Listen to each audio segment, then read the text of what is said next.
देखिए, आज हमने संथाल परगना प्रमंडल के हमारे जनप्रतिनिधि जितने भी हैं सभी लोगों से मैं वीडियो कॉन्फ्रेंसिंग में था। इसी दौरान केंद्र सरकार के मंत्री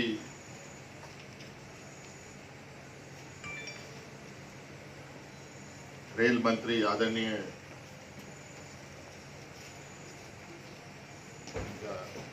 पीयूष गोयल जी, फिर उसके बाद आदरणीय धर्मेंद्र प्रधान जी, इन लोगों का फोन आया।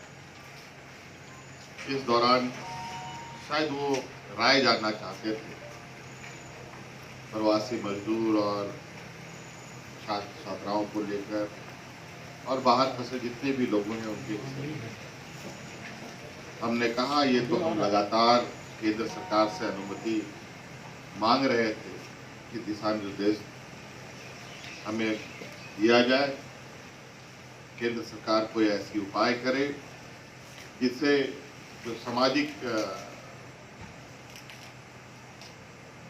प्रेशर था वो कम किया जा सके। हमने प्रधानमंत्री जी को पत्र भी लिखा था वीडियो कॉन्फ्रेंसिंग के वक्त जो हमारी पिछले दिनों हुआ था, और मैंने यही सब पूरी चीज़ों को अंकित भी किया था। और आज छात्र छात्राओं को, मजदूरों को लाने की एक दिशा निर्देश राज्य सरकारों को प्राप्त हुआ है। इसके लिए मैं प्रधानमंत्री जी को धन्यवाद देना चाहता हूँ। सर, बच्चे आएंगे कैसे? बहुत बड़ा सवाल है। बाई रोड ही आना है, मजदूर है लाखों। देखिए, अभी तो दिशा निर्देश आया है, कई शर्तों के साथ आया है, इसमें भी कई चीज़ें हैं, इस पर कुछ नियम कायदे बनाए जाएंगे।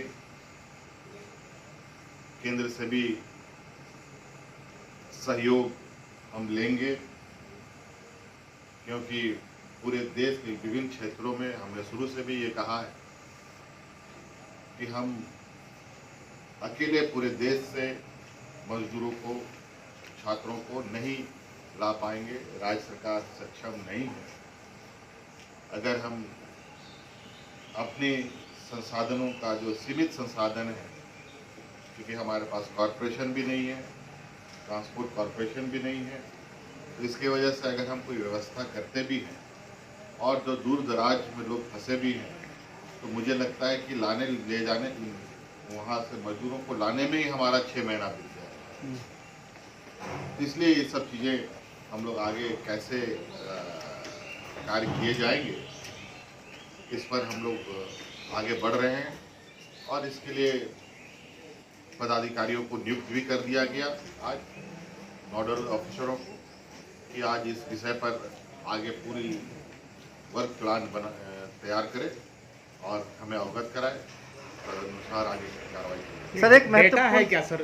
मजदूरों की बात करें या छात्रों की बात करें, पहले से नोडल ऑफिसर थे, तो डेटा अपने पास, झारखंड के पास हमारे पास डाटा है, और बहुत सारे मुझे जो खबर भी आई है, आप लोगों को भी खबर है इस बात की कि कई जगहों से, जैसे छात्रों को छात्राओं को लेकर कई अभिभावक ने अपने बच्चों को लाने का आग्रह भी किया था। उन्होंने परमिशन भी मांगा कि हमें परमिशन दिया जाए, हम अपने छात्र छात्राओं को लेके आए, और ऐसी बनेगी तो हम उन अभिभावक को अपने बच्चों को लाने का अनुमति भी देने की प्रक्रिया पर आगे विचार। कितने मजदूर फंसे हैं सर? कुछ डेटा आपके पास?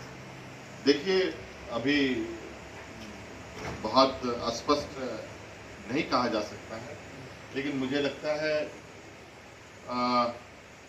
5 लाख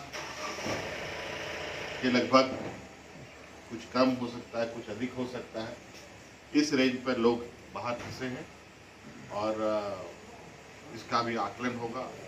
हालांकि लगभग बहुत सारी चीज़ें विगत दिनों में लोगों को कहाँ पर हैं, किस जगह पर हैं, लगभग लोगों